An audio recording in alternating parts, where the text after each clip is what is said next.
Bom dia, hoje é segunda-feira, 12 de dezembro, o Senado Notícias está no ar. Começam daqui a pouco as atividades de hoje no Senado Federal. Vamos conferir a pauta aqui no telão.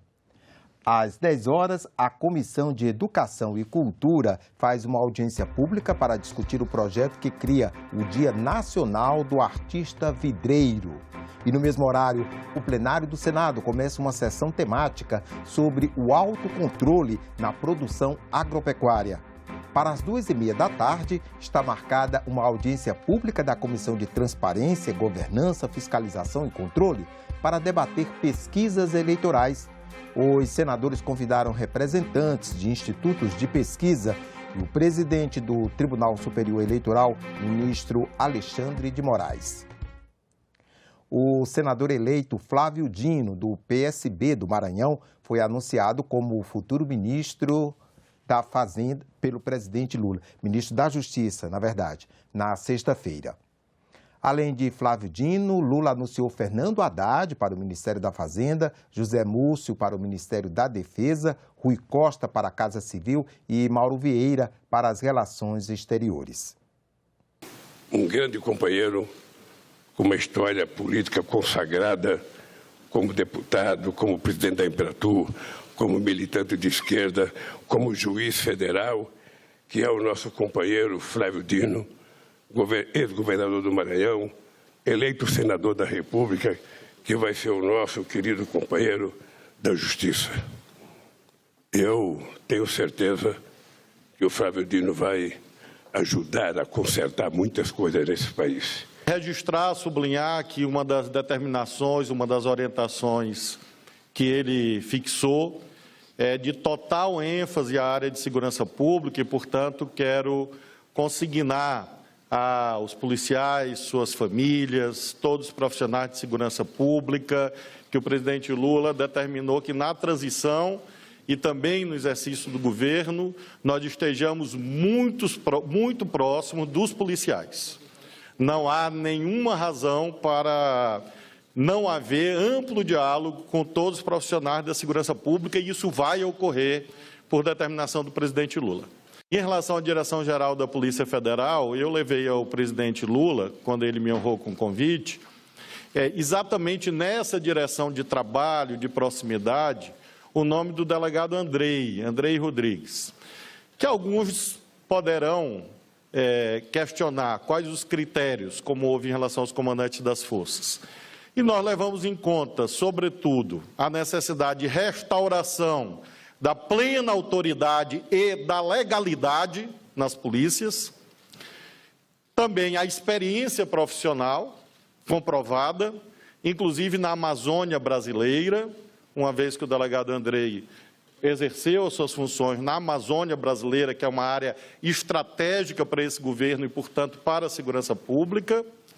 E o delegado Andrei participou do principal, nesse momento, que é o diálogo com os estados e municípios, na medida em que ele foi secretário extraordinário de grandes eventos e, portanto, participou da preparação da Copa e da Olimpíada. Lula será diplomado como presidente eleito hoje às 2 da tarde em cerimônia no Tribunal Superior Eleitoral. Ele toma posse no dia 1º de janeiro e os senadores eleitos vão ser empossados em 1º de fevereiro. Os suplentes de Flávio Dino no Senado são, pela ordem, Ana Paula Lobato, do PSB, e Lourdinha, do PCdoB. Relatório final da subcomissão que acompanhou o impacto da pandemia no ensino foi entregue ao presidente do Senado, Rodrigo Pacheco, e ao vice-presidente eleito, Geraldo Alckmin. O documento foi entregue na presidência do Senado Federal pelo presidente da Comissão de Educação, Marcelo Castro, para o vice-presidente eleito, Geraldo Alckmin. O texto possui recomendações ao Executivo e Legislativo para recuperar as perdas no setor. Se essas recomendações forem assim refletidas e de alguma maneira incorporadas, numa agenda estratégica, elas podem contribuir sobremaneira, para o desenvolvimento da educação, senhor vice-presidente, para a educação no Brasil. Recomendar que a gente acompanhe né, semestralmente a implantação desses resultados. O presidente do Senado destacou a relevância do tema para o país e o trabalho das comissões permanentes. Economia é importante, agricultura é importante, a infraestrutura é importante, saúde nem se fala, mas para um grande projeto de nação, a semente a ser plantada de fato é da educação. A alma do Senado Federal não está na presidência e não está na mesa diretora do Senado. Está nas suas comissões permanentes, que em razão da sua especialidade e do seu trabalho muito focado, é que favorece a elaboração de proposições legislativas, favorece a elaboração de políticas públicas e essa contribuição que solene e humildemente nós vamos prestar ao Executivo, em especial ao novo governo, com esse trabalho concluído na Comissão de Educação. O senador Marcelo Castro afirmou que, mesmo se tratando de uma subcomissão, todos os senadores da Comissão de Educação participaram para que o documento fosse elaborado. Estamos tratando daquilo que verdadeiramente vai fazer a diferença no futuro da nossa nação. E como o Brasil tem ficado numa posição de inferioridade nas avaliações internacionais, e com essa pandemia a situação se agravou mais ainda, nós acreditamos que talvez o maior compromisso desse novo governo seja no investimento e numa dedicação maior na educação do nosso país. O texto é resultado de 20 audiências públicas realizadas ao longo de mais de um ano, com a participação de representantes do governo e de instituições públicas e privadas ligadas à educação, além de professores, economistas, trabalhadores e membros de entidades organizadas da sociedade civil. Na saída, o vice-presidente eleito falou sobre as perdas da educação na pandemia e elogiou o trabalho da subcomissão. 2 anos, muitas escolas durante um período longo fechadas, dificuldade, às vezes, de conectividade em muitas regiões e uma perda na área educacional. Mas o trabalho, além do diagnóstico, ele traz propostas muito efetivas para a recuperação, para reforço e rápida recuperação dos nossos alunos no Brasil todo e muito focado na educação básica. Então, a nossa palavra é de agradecimento. Mas antes da entrega na presidência do Senado, esse relatório final sobre a situação do ensino na pandemia foi aprovado na Comissão de Educação do Senado. O relatório tem quase 240 páginas e apresenta 30 recomendações aos Ministérios da Educação, da Economia e ao Congresso Nacional, fruto do debate e das contribuições feitas pelas autoridades e especialistas que participaram das audiências públicas. Em votação, o relatório apresentado. A senhora e os senhores senadores que concordam com o relatório permaneçam como se acham. Aprovado. Senadores destacaram a importância do acompanhamento do impacto da pandemia do coronavírus na educação brasileira. Quero destacar também a recomposição da aprendizagem, a conectividade à internet de banda larga para alunos e professores da rede pública e também a infraestrutura das escolas e, claro, por último, a recomendação para a recomposição dos investimentos orçamentários adequados à concretização do direito constitucional à educação de qualidade, tanto sob o ponto de vista da previsão de recursos, quanto de sua execução orçamentária eficiente e efetiva. Ele não pode ficar morto num arquivo tal de um sistema de computadores.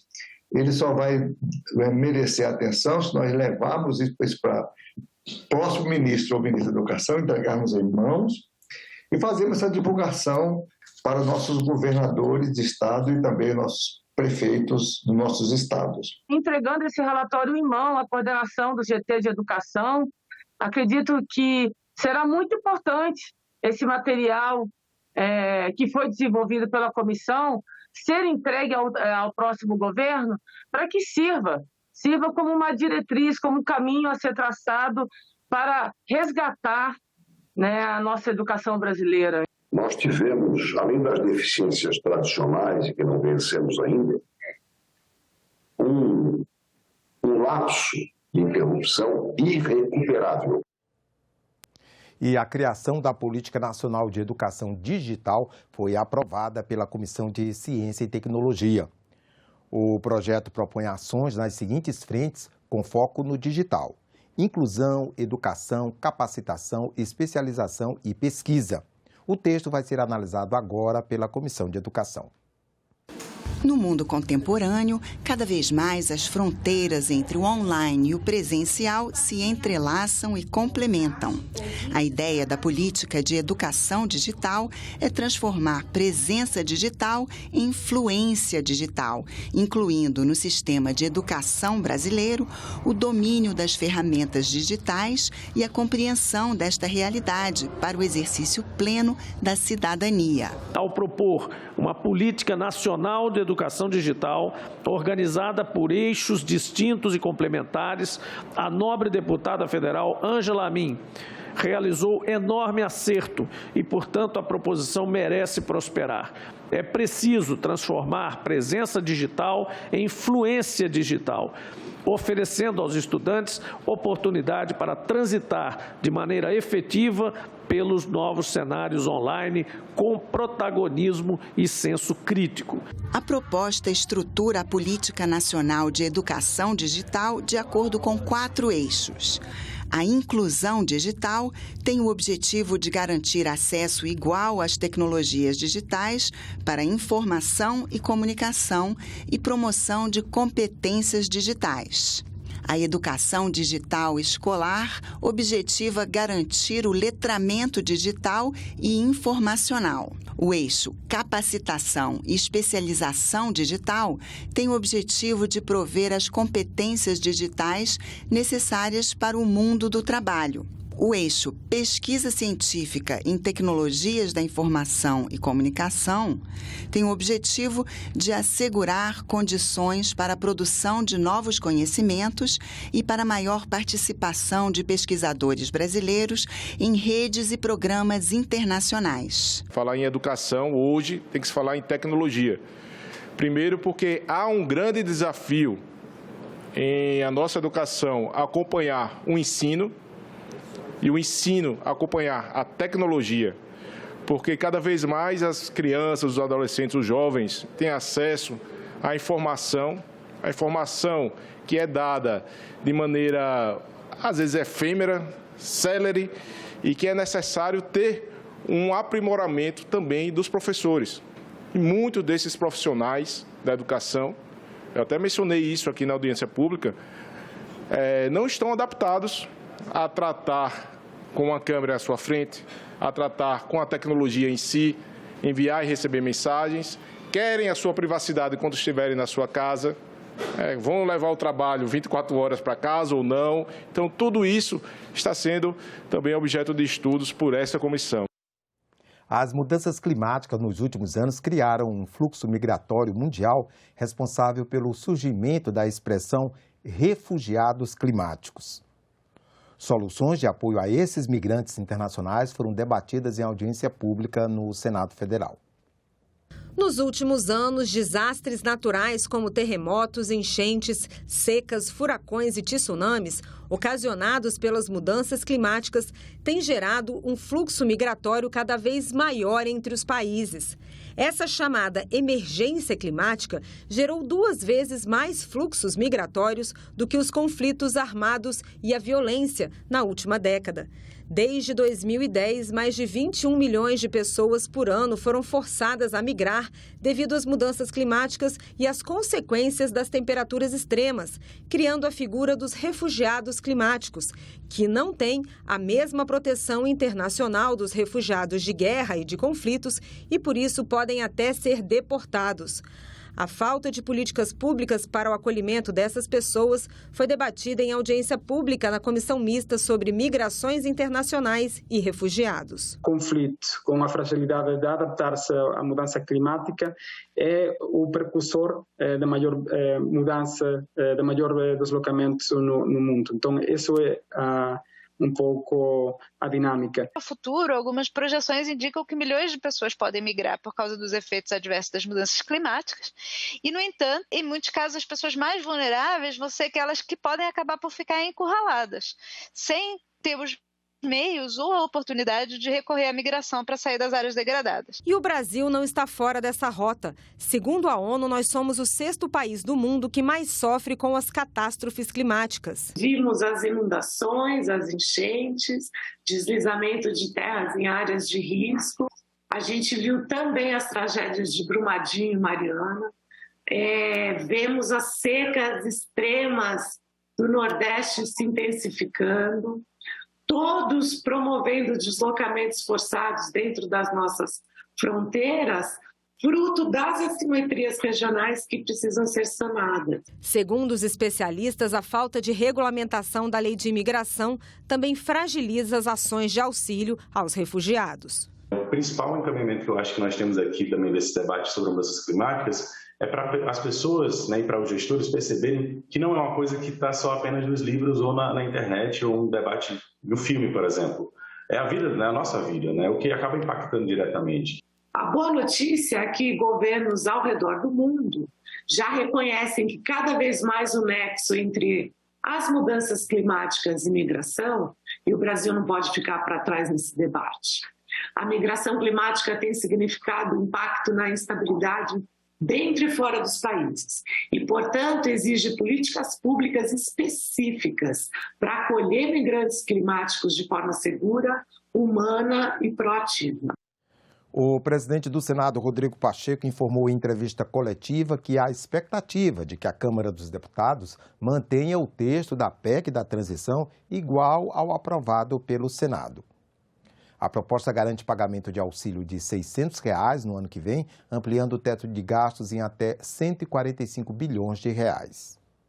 Houve sempre uma percepção de que o Senado, ao tomar essa decisão de fazer a PEC do tamanho que ela ficou e nas condições que ela foi estabelecida, uma expectativa de que a Câmara possa encaminhar desta mesma forma, né? O próprio presidente Arthur Lira sinalizou essa possibilidade de nós unirmos esforços, Senado e Câmara, dentro do objetivo comum de aprovar essa PEC com a máxima urgência possível, justamente para que o relatório orçamentário possa ser elaborado pelo relator e aprovado no Congresso Nacional. Então, as expectativas são boas, obviamente que a Câmara tem o tempo dela, tem a autonomia e independência dela, e nós aguardamos agora a posição do presidente Arthur Lira e da Câmara dos Deputados.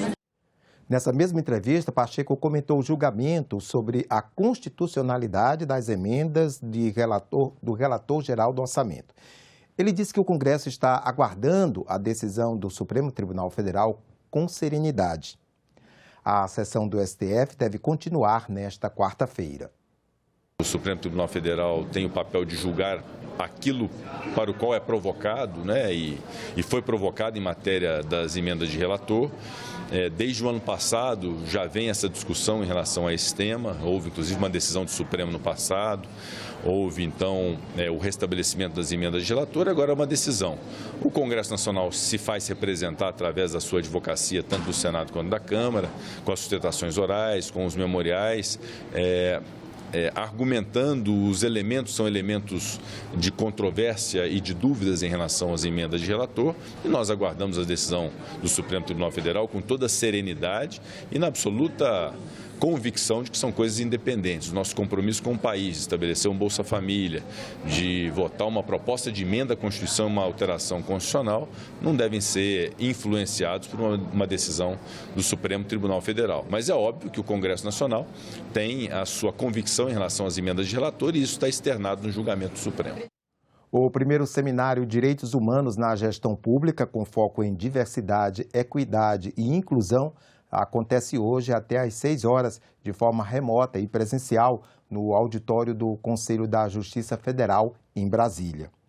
O evento será transmitido ao vivo pelo canal do Superior Tribunal de Justiça no YouTube.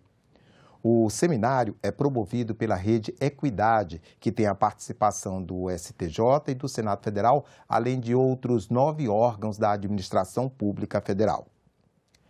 Nós ficamos por aqui. Você pode rever as reportagens desta edição na nossa página na internet, senado.leg.br/TV.